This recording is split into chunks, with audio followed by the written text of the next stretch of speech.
നമസ്കാരം. വൈകുന്നേരങ്ങളിലെ ചായയോടൊപ്പം കഴിക്കാൻ പറ്റുന്ന ഒരു നാടൻ സ്നാക്കാണ് ഇന്നത്തെ റെസിപ്പി, ഉള്ളിവട. പഴയ കാലങ്ങളിൽ നമ്മുടെ നാട്ടുമ്പുറങ്ങളിലെ ചായക്കടകളിലൊക്കെ കിട്ടിക്കൊണ്ടിരുന്ന ഒരു ഉള്ളിവട ഉണ്ടല്ലോ, ആ സ്റ്റൈലിലാണ് നമ്മൾ ഇന്ന് ചെയ്യാൻ പോകുന്നത്. Guys, my name is Shan Geo and welcome to the video. ഉള്ളിവട ഉണ്ടാക്കാനുള്ള നമ്മുടെ മെയിൻ ഇൻഗ്രീഡിയൻറ്റ് സവോളയാണ്. ഞാനിവിടെ 3 മീഡിയം സൈസ് സവോള നടുവേ മുറിച്ച ശേഷം ചെറുതായിട്ട് സ്ലൈസ് ചെയ്തെടുത്തിട്ടുണ്ട്. ഇനി ഇതിലേക്ക് നമുക്ക് മറ്റ് ഇൻഗ്രീഡിയൻസ് കൂടി ചേർക്കാം. ആദ്യമായിട്ട് അല്പം കറിവേപ്പില ചോപ്പ് ചെയ്തത്, 1 ഇഞ്ച് നീളമുള്ള ഇഞ്ചിയുടെ കഷ്ണം ചെറുതായി ചോപ്പ് ചെയ്തത്, 2-3 പച്ചമുളക് ചെറുതായിട്ട് ചോപ്പ് ചെയ്തത്. നിങ്ങൾക്ക് എത്രത്തോളം എരിവ് വേണമെന്നനുസരിച്ച് പച്ചമുളകിൻ്റെ എണ്ണം കൂട്ടുകയോ കുറയ്ക്കുകയോ ചെയ്യുക. 1 ടീസ്പൂൺ ഉപ്പ്, ടീസ്പൂണാണ്, ടേബിൾ സ്പൂൺ അല്ല. ഇനി നമുക്കിത് കൈകൊണ്ട് നന്നായിട്ടൊന്ന് തിരുമ്മി മിക്സ് ചെയ്തെടുക്കണം. ഉപ്പ് ആഡ് ചെയ്യുമ്പോൾ നിങ്ങൾ പ്രത്യേകം ശ്രദ്ധിക്കുക. ഉള്ളിവട, പരിപ്പുവട പോലുള്ള സ്നാക്കുകളിലൊക്കെ ഉപ്പ് കൂടുതലായി കഴിഞ്ഞാൽ പിന്നെ നമുക്കതൊന്നും ചെയ്യാൻ പറ്റില്ല.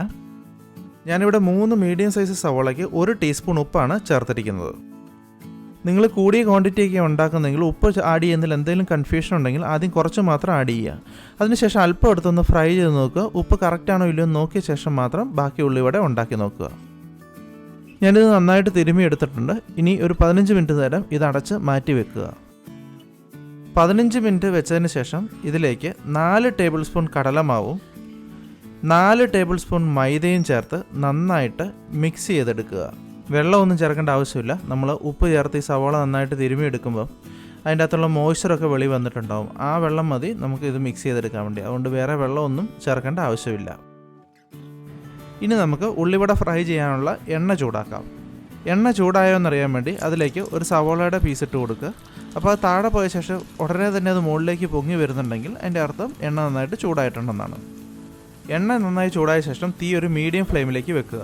തീ കൂട്ടി വെച്ചാൽ ഉള്ളിവടയുടെ പുറം ഭാഗം മാത്രം വേവുകയും അകം വേകാതിരിക്കുകയും ചെയ്യും. ഇനി നമുക്ക് ഫ്രൈ ചെയ്യാനുള്ള ഉള്ളിവട എങ്ങനെ ഷേപ്പ് ചെയ്തെടുക്കാൻ നോക്കാം. അതിനായിട്ട് ഒരു ചെറിയ ഉരുള ഉരുട്ടുക. അതിനുശേഷം അത് 2 കൈയിലും വെച്ച് പതിയെ പ്രസ് ചെയ്ത് ഒരു വടയുടെ ഷേപ്പ് ആക്കിയെടുത്ത ശേഷം എണ്ണയിലേക്കിട്ട് ഫ്രൈ ചെയ്തെടുക്കുക.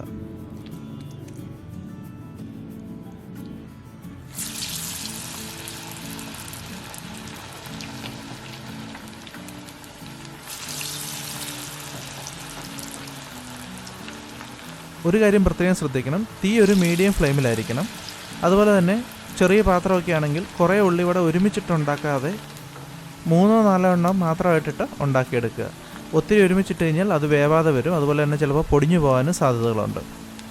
അതുപോലെ തന്നെ തീ വളരെ കുറവാണെങ്കിലും ഉള്ളിവട പൊടിഞ്ഞു പോകാൻ സാധ്യതകളുണ്ട്. ഇനി ഇത് 2 സൈഡ് ഒരു ഗോൾഡൻ ബ്രൗൺ കളർ ആവുന്നത് വരെ ഫ്രൈ ചെയ്തെടുക്കുക. ഒരു സൈഡ് ഏകദേശം ഒന്ന് കളർ മാറി തുടങ്ങുമ്പോൾ തന്നെ മറച്ചിട്ട് കൊടുക്കുക. ഇത് നന്നായിട്ട് ഫ്രൈ ആയിട്ടുണ്ട്. ഞാനിത് എണ്ണയിൽ നിന്ന് കോരിയെടുക്കാൻ പോവാണ്. 3 മീഡിയം സൈസ് സവോള കൊണ്ട് ഇതുപോലെ 6 ഉള്ളിവട നമുക്ക് തയ്യാറാക്കാൻ പറ്റും.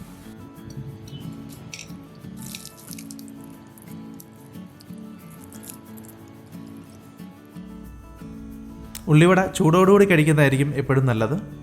എല്ലാവരും ഈ റെസിപ്പി ട്രൈ ചെയ്ത് നോക്കണം. ഇൻഗ്രീഡിയൻസിൻ്റെ ലിസ്റ്റ് ഞാൻ ഡിസ്ക്രിപ്ഷനിൽ കൊടുത്തിട്ടുണ്ട്. അതുപോലെ നിങ്ങളുടെ അഭിപ്രായങ്ങളും നിർദ്ദേശങ്ങളും താഴെ കമൻറ്റ് ചെയ്യുക. See you in another video. Thanks for watching.